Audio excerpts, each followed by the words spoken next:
Chapter 20. Sand. I shall show the cinders of my spirits through the ashes of my chance. Shakespeare. Perseverance is a virtue that wins each godlike act, and plucks success e'en from the spear-proofed crest of rugged danger. William Harvard. Never say fail again. Richelieu. It is the one neck nearer that wins the race and shows the blood, the one pull more of the oar that proves the beefiness of the fellow, as Oxford men say. It is the one march more that wins the campaign, the 5 minutes more persistent courage that wins the fight. Though your force be less than another's, you equal and outmaster your opponent if you continue it longer and concentrate it more. Smiles. I know no such unquestionable badge and ensign of a sovereign mind as that tenacity of purpose which through all changes of companions or parties or fortunes changes never, bates no jot of heart or hope, but wearies out opposition and arrives at its port. "Well done, Tommy Brooks!" exclaimed his teacher in pleased surprise, when the dunce of the school spoke his piece without omitting a single word. The other boys had laughed when he rose, for they expected a bad failure. But when the rest of the class had tried, the teacher said Tommy had done the best of all, and gave him the prize. "And now tell me," said she, "how you learned the poem so well." "Please, ma'am, it was the snail on the wall that taught me how to do it," said Tommy. At this the other pupils laughed aloud, but the teacher said, "You need not laugh, boys, for we may learn much from such things as snails. How did the snail teach you, Tommy?" "I saw it crawl up the wall, little by little," replied the boy. "It did not stop nor turn back, but went on and on. And I thought I would do the same with the poem. So I learned it little by little, and did not give up. By the time the snail reached the top of the wall, I had learned the whole poem." I may here impart the secret of what is called good and bad luck, said Addison. There are men who, supposing Providence to have an implacable spite against them, bemoan in the poverty of old age the misfortunes of their lives. Luck forever runs against them and for others. One with a good profession lost his luck in the river, where he idled away his time a-fishing. Another with a good trade perpetually burnt up his luck by his hot temper, which provoked all his employees to leave him. Another with a lucrative business lost his luck by amazing diligence at everything but his own business.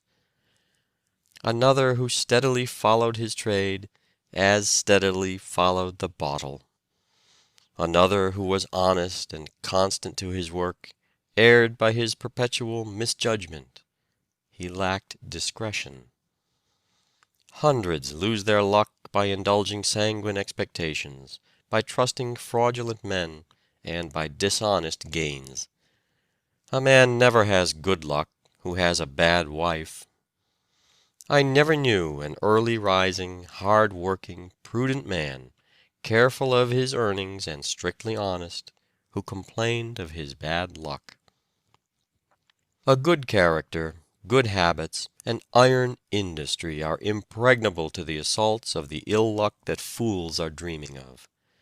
But when I see a tatterdemalion creeping out of a grocery late in the forenoon, with his hands stuck into his pockets, the rim of his hat turned up and the crown knocked in, I know he has had bad luck, for the worst of all luck is to be a sluggard, a knave, or a tippler.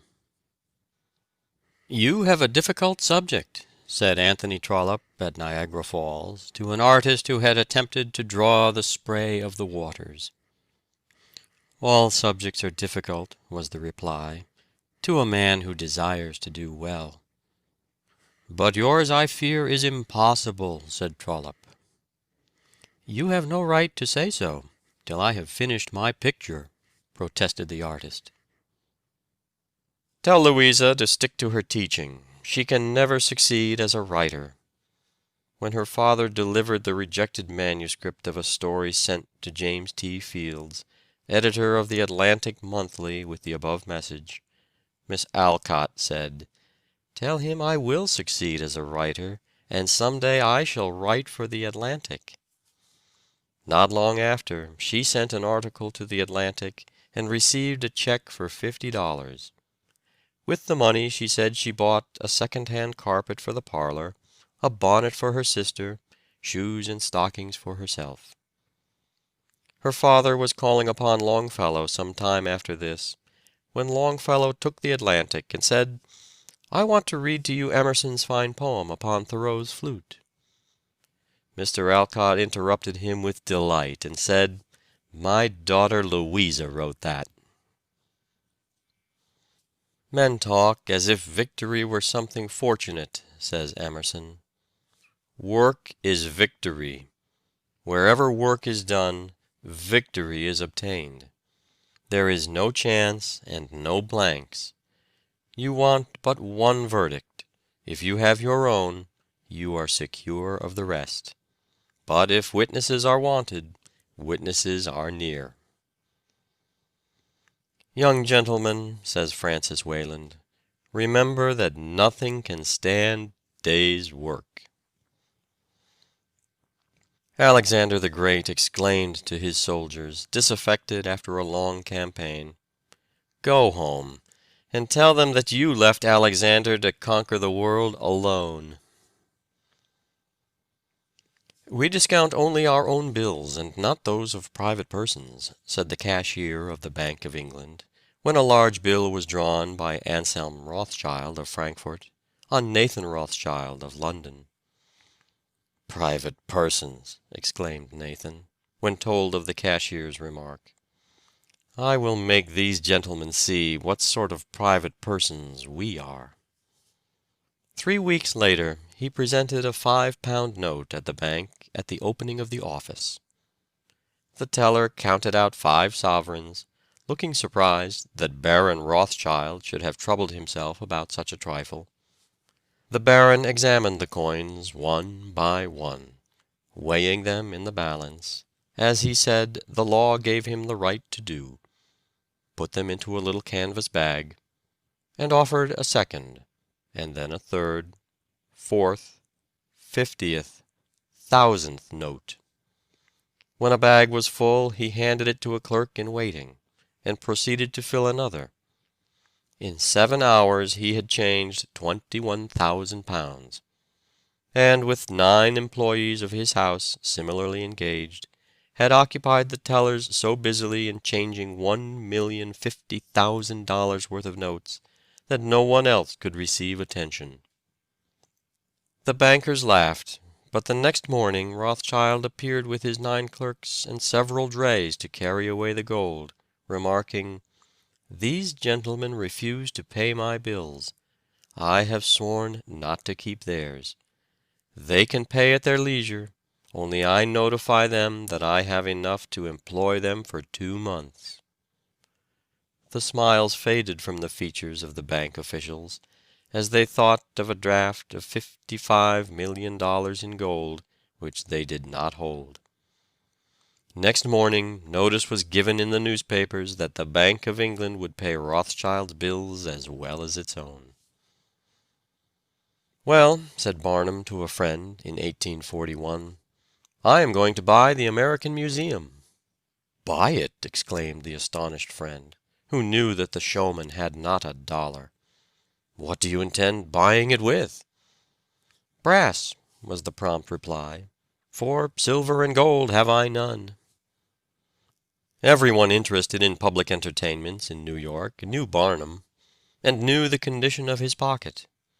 But Francis Olmsted, who owned the museum building, consulted numerous references, all telling of, quote, "a good showman who would do as he agreed," unquote, and accepted a proposition to give security for the purchaser. Mr. Olmsted was to appoint a money taker at the door, and credit Barnum toward the purchase with all above expenses and an allowance of $50 per month to support his wife and 3 children. Mrs. Barnum gladly assented to the arrangement, and offered, if need be, to cut down the household expenses to a little more than $1 a day. Some 6 months later Mr. Olmsted happened to enter the ticket office at noon, and found Barnum eating for dinner a few slices of bread and some corned beef. "Is this the way you eat your dinner?" he asked. "I have not eaten a warm dinner since I bought the museum, except on the Sabbath. And I intend never to eat another until I get out of debt." "Ah, you are safe, and will pay for the museum before the year is out," said Mr. Olmsted, slapping the young man approvingly on the shoulder. He was right, for in less than a year Barnum had paid every cent out of the profits of the establishment. A noted philosopher said, "The favors of fortune are like steep rocks. Only eagles and creeping things mount to the summit." Lord Campbell, who became Chief Justice and Lord Chancellor of England, and amassed a large fortune, began life as a drudge in a printing office. A little observation shows us that, as a rule, the men who accomplish the most in the world are the most useful and sensible members of society, the men who are depended upon most in emergencies, the men of backbone and stamina, the bone and sinew of their communities, the men who can always be relied upon, who are healthiest and happiest, are, as a rule, of ordinary mental caliber and medium capacity, but with persistent and untiring industry, these are they, after all, who carry the burdens and reap the prizes of life. It is the men and women who keep everlastingly at it, who do not believe themselves geniuses, but who know that if they ever accomplish anything great, they must do it by common drudgery and persistent industry, and with an unwavering aim in one pursuit. Those who believe themselves geniuses are apt to scatter their efforts and thus fritter away their great energies without accomplishing anything in proportion to their high promise. Often the men who promise the most pay the least. Mrs. Frank Leslie often refers to the time she lived in her carpetless attic while striving to pay her husband's obligations. She has fought her way successfully through 9 lawsuits and has paid the entire debt. She manages her 10 publications entirely herself, signs all checks and money orders, makes all contracts, looks over all proofs, and approves the makeup of everything before it goes to press. She has developed great business ability which no one dreamed she possessed. A little boy was asked how he learned to skate. "Oh, by getting up every time I fell down," he replied. The boy Thorwaldsen, whose father died in the poorhouse, and whose education was so scanty that he had to write his letters over many times before they could be posted, by his indomitable perseverance, tenacity, and grit, fascinated the world with the genius which neither his discouraging father, poverty, nor hardship could repress.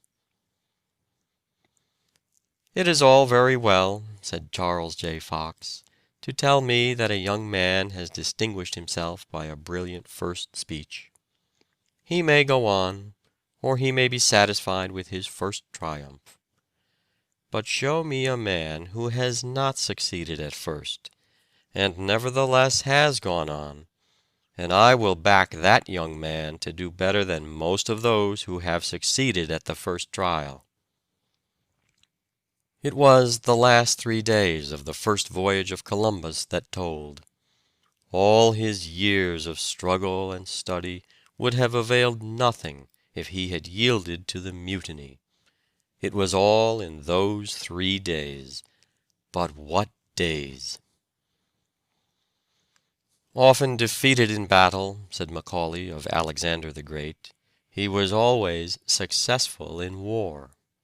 He might have said the same of Washington, and, with appropriate changes, of all who win great triumphs of any kind. One of the greatest preachers of modern times, Lacordaire, failed again and again.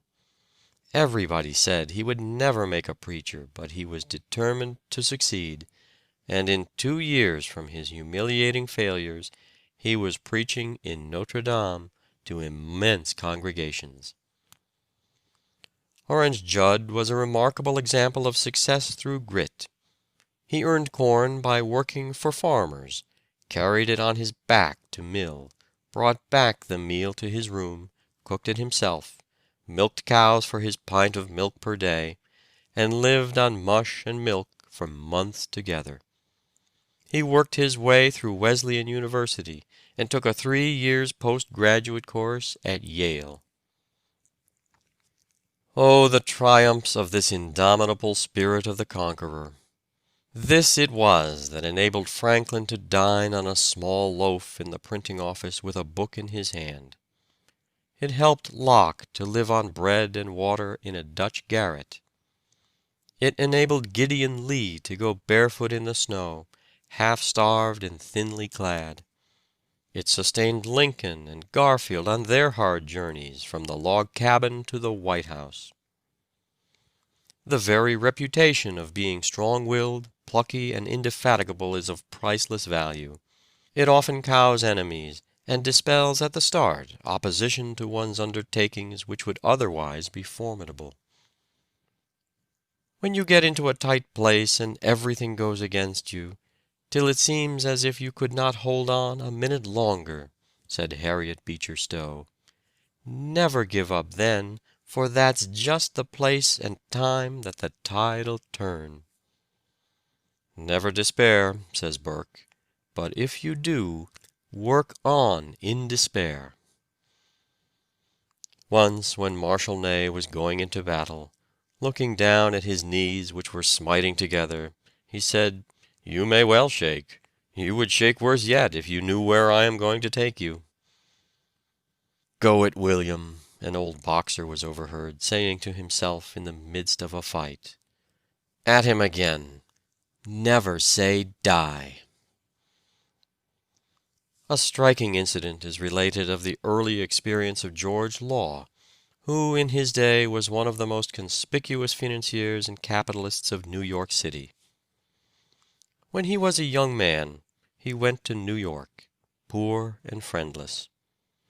One day he was walking along the streets, hungry, not knowing where his next meal would come from, and passed a new building in course of erection.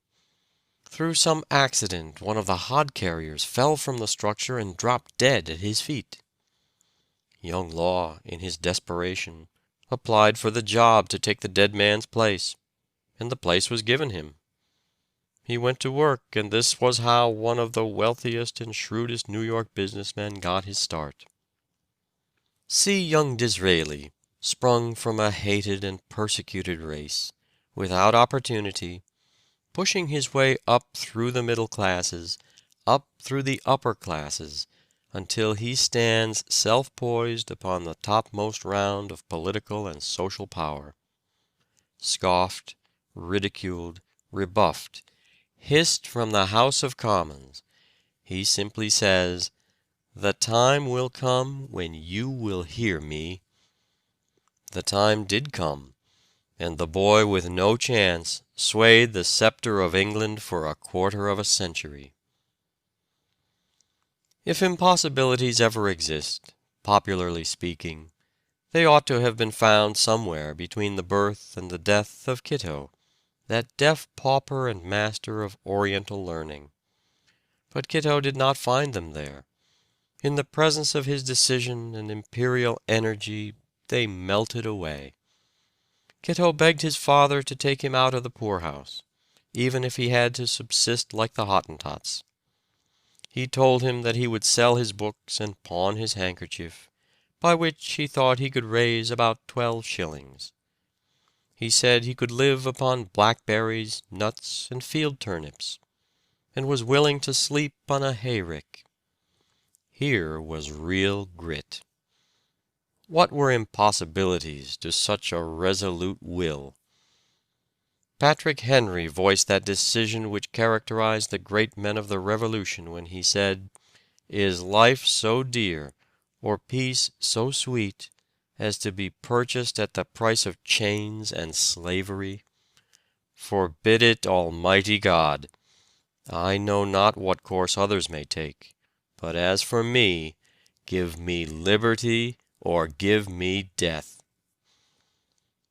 Look at Garrison reading this advertisement in a Southern paper.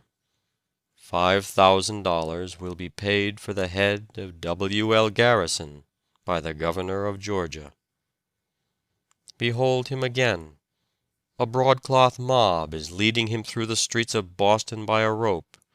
He is hurried to jail. See him return calmly and unflinchingly to his work, beginning at the point at which he was interrupted.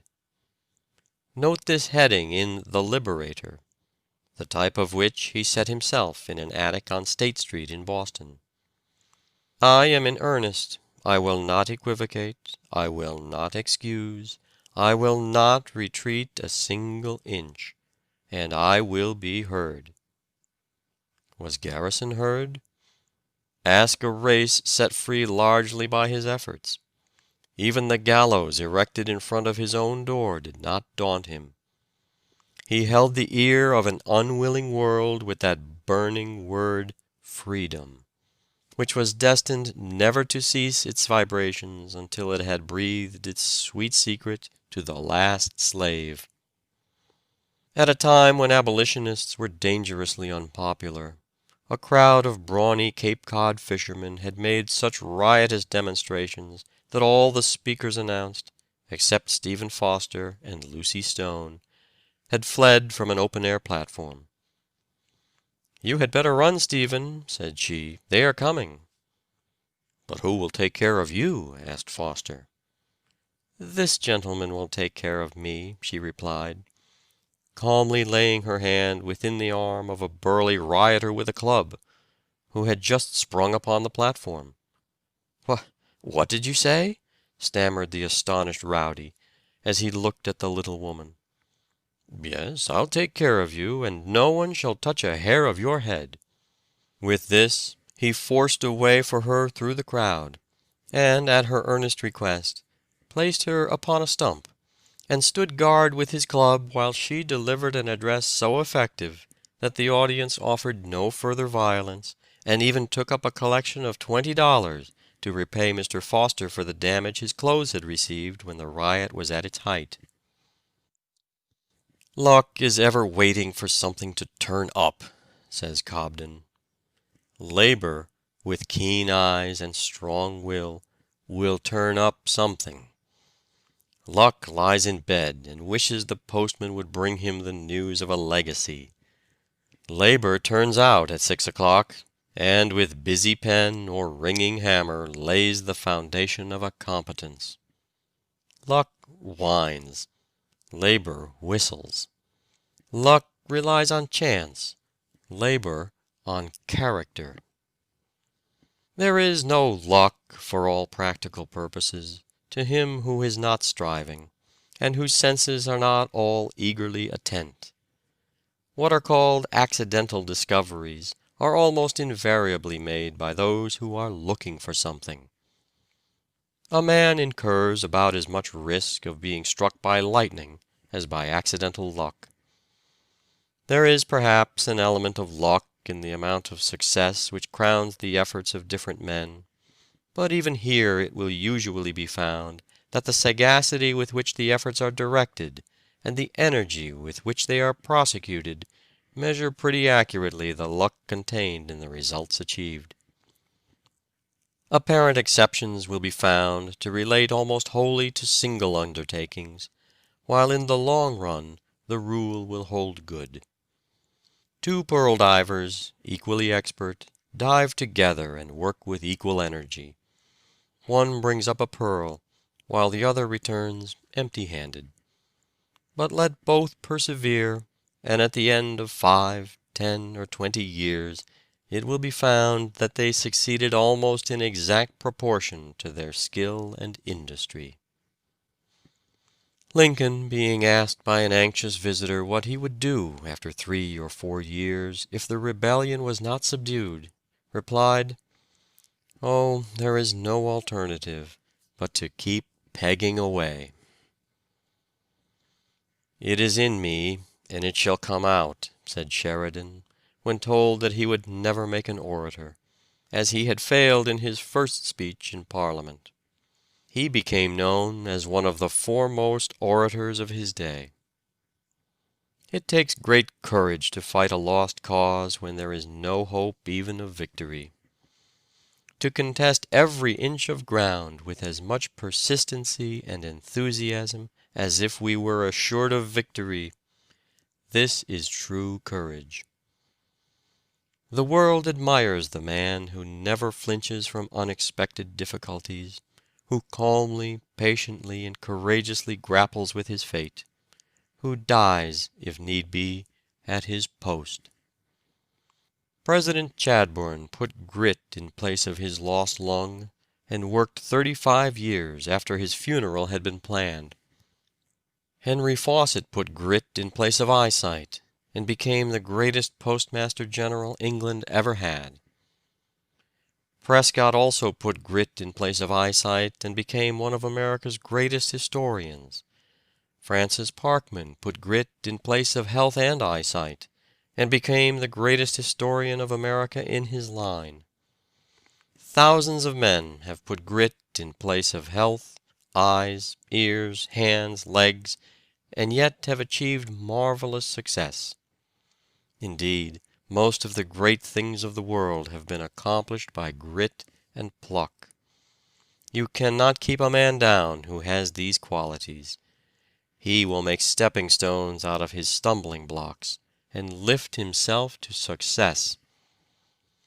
Grit and pluck are not always exhibited only by poor boys who have no chance, for there are many notable examples of pluck, persistence, and real grit among youth in good circumstances, who never have to fight their way to their own loaf. Mr. Mifflin, who has recently become the head of the celebrated publishing firm of Houghton, Mifflin and Company, is a notable example of persistency, push, and grit. After graduating at Harvard and traveling abroad, he was determined, although not obliged, to work for a living, to get a position at the Riverside Press in Cambridge. He called upon the late Mr. Houghton and asked him for a situation. Mr. Houghton told him that he had no opening, and that even if he had, he did not believe that a graduate from Harvard, who had money and who had traveled abroad, would ever be willing to begin at the bottom and do the necessary drudgery for boy's pay. Mr. Mifflin protested that he was not afraid of hard work, and that he was willing to do anything and take any sort of a position if he could only learn the business. But Mr. Houghton would not give him any encouragement. Again and again Mr. Mifflin came to the Riverside Press and pressed his suit, but to no purpose. Mr. Mifflin persuaded his father to intercede for him, but Mr. Houghton succeeded in convincing him that it would be very unwise for his son to attempt it. But young Mifflin was determined not to give up. Finally, Mr. Houghton, out of admiration for his persistence and pluck, made a place for him, which had been occupied by a boy, for $5 a week. Young Mifflin took hold of the work with such earnestness, and showed so much pluck and determination, that Mr. Houghton soon called him into the office and raised his pay to $9 a week from the time he began. Although the young man lived in Boston, he was always at the Riverside Press in Cambridge early in the morning, and would frequently remain after all the others had gone. Mr. Houghton happened to go in late one night, after everybody had gone as he supposed, and was surprised to find Mr. Mifflin there taking one of the presses apart. Of course such a young man would be advanced. These are the boys who become the heads of firms. It is victory after victory with the soldier, lesson after lesson with the scholar, blow after blow with the laborer, crop after crop with the farmer, picture after picture with the painter, and mile after mile with the traveler, that secures what all so much desire: success. Stick to the thing and carry it through. Believe you were made for the place you fill, and that no one else can fill it as well. Put forth your whole energies. Be awake, electrify yourself, go forth to the task. Only once learn to carry a thing through in all its completeness and proportion, and you will become a hero. You will think better of yourself. Others will think better of you. The world in its very heart admires the stern, determined doer. End of chapter 20. Recording by David Martin.